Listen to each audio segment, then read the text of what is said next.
what are you looking forward to and gearing up for the challenge that Mississippi State, or excuse me, New Mexico State brings this weekend?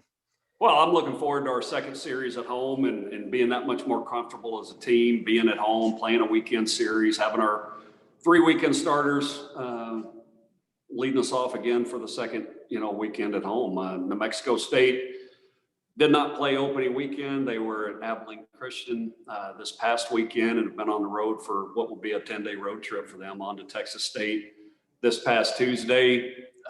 New Mexico State has a lot of familiarity being here last year. They have some physicality up and down the lineup, very good balance, left and right all the way through.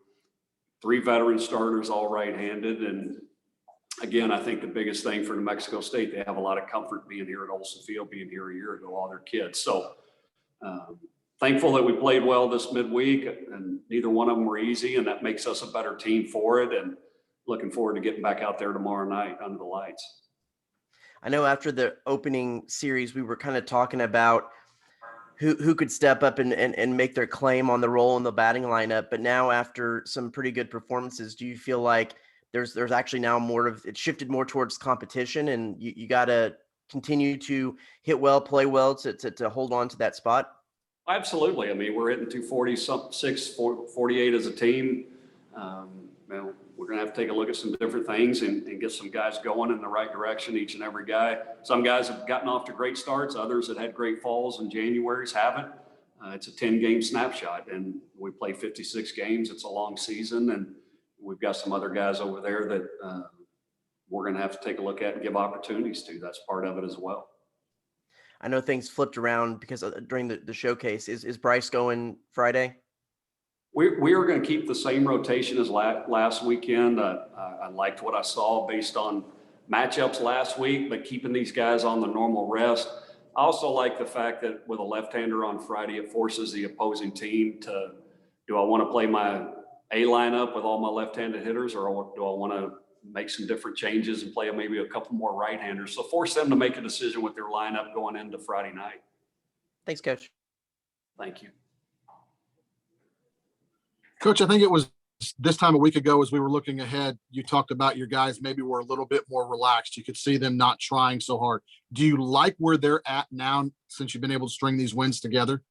Well, I could see that. I felt that all weekend in Round Rock, that they played loose. They played with some freedom. Obviously, we scored 20 runs in the first 2 games.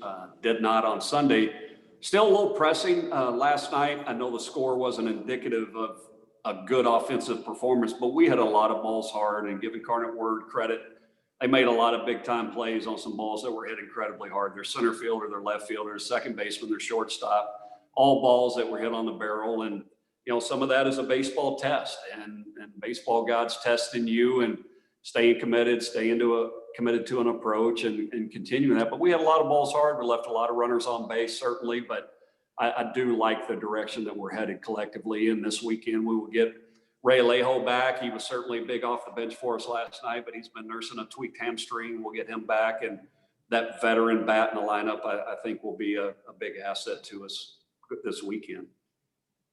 What do you feel like your team as a whole will have to do to have success this weekend against New Mexico State? Well, we're going to have to be more consistent offensively and continue to press them each and every inning. That doesn't mean score each and every inning, but have traffic on the bases and, have the pitcher in the stretch and making big pitches in the stretch. For us as a pitching staff, we've got to continue to get another couple of guys out of that bullpen going in the right direction for us. And, the 3 starters did a great job for us last weekend. And so did the guys out of the bullpen on Friday and Saturday. And again, this midweek, Jaws was outstanding, as well as Al and Moo Menifee last night. And those guys weren't overextended. They'll be available early this weekend again. And getting Mason Ornelas back out there will be important, who got off to a great start for us first 10 days. Thanks, Coach. Thanks, John. Hey, Coach, you kind of alluded to it. It just seems like the first inning is your friend this year, especially offensively, and then maybe 3-4 innings go by until you can pick it up again. How do you kind of build off that first inning momentum that you guys seem to really strike early? Well, I think that just all goes back to getting the 1 through 9, the chain of the 9 hitters all pulling in the same direction, working together in the bottom of the order in innings 2 and 3. setting up traffic on the bases so we can knock them down with the back at the top of the lineup. I think that's the problem that you're seeing is not getting a whole lot of production at the bottom of the order. And that's why it takes us till we get back to the fourth, fifth inning to press them again from an offensive standpoint, at least this midweek. And last one for me, Coach. It seems like every game, maybe somebody else gets a big hit. Last night it was Ray. Obviously, he's a staple in your lineup. But is it difficult right now to ride a lineup knowing that some guy one night it's Zane, the next night it's somebody else? Well, it is, and when you have 16 hitters that all you feel like bring something to the table, they're not all going great. Everybody thinks they ought to be in lineup, and rightfully so. So I think it is a good thing playing these close games. It is going to callous us up moving forward that we've been in these tight games and we've had different heroes each and every day. We had little Olsen magic last week. Last night, Ray comes off the bench to get a big hit, albeit behind 3 big at bats with 2 outs to walk the bases loaded to set Ray up for that. So I'm glad that we've got different guys that have experienced that moment and been in that pressure at bat and gotten those big hits. That'll only help us moving forward. Thank you, Coach, as always. Thank you, guys. We good? Thanks and giggle. Appreciate y'all.